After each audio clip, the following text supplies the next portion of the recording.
Hi friends, welcome to BBN study and research centre. एक historical holiday बा Nuakhai all total government छुट्टी दिन। तो देखो ओडिशा रे प्रथम थर डिक्लेयर होती नुआखाई। देखो पश्चिम ओडिशार मुख्य पर्व होची नुआखाई, से ऑल ओडिशा को छुट्टी डिक्लेयर कर मुख्यमंत्री। आसतु डिटेल्स जानिबा एवं एमती वीडियो पाइबा को निश्चित चैनल को सब्सक्राइब करेंगे। नुआखाई उपलक्षे सेप्टेम्बर 9 तारिख छुट्टी घोषणा। सेप्टेम्बर 8 रविवार नुआखाई पर्व पड़ुछि। रविवार छुट्टी पड़ुथिबारु 9 तारिख सोमवार मध्य छुट्टी। 9 रे सब सरकारी कार्यकलाप और माजिस्टेरियल कोर्ट बंद। तो 9 तारिख सबू के सरकारी कर्मचारी बा सरकारी कार्यालय एवं माजिस्टेरियल कोर्ट मध्य बंद रहा। ऑल टोटाल कोर्ट बंद रहा।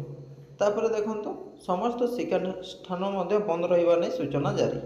तो ऑल टोटाल कौन हो आपण स्कूल कॉलेज सब बंद रही छोट इनफॉरमेशन।